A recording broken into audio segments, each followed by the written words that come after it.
it was hard. Like there was so much doubt. Like I worried that I was being so foolish. And I think it was really just the gnawing intuition that this was definitely worth my time. That even if I felt like I was just, being way too risky, because it felt super risky, to forfeit like a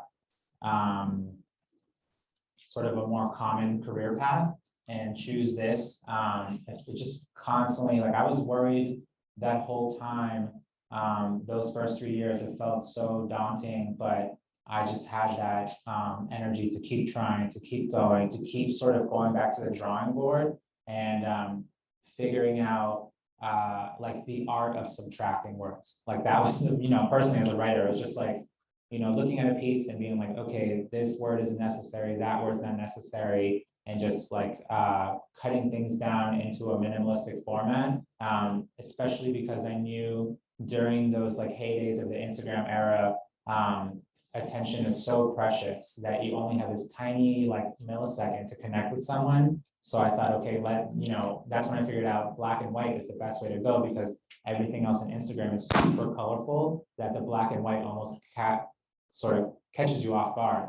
You're like, what's happening here? And it's more easy for the mind to digest it. When I realized that and found that format, that's when things really started just spreading much faster. But it was hard. I just had to kind of set aside the doubt, but it would constantly come up, and it still comes up. Like every time I write a book, like I just finished writing my third book, Lighter, that Dave mentioned is coming out later this year. And the whole time I was like, oh, this sucks. Like, I'm like, this is not a good idea. Like I shouldn't write a nonfiction book. But all I can really do is put my best forward. And if people find that useful, like that's always my my mission is like, can I make something that other people find useful? And when I do that, then I know I'm being successful. Yeah.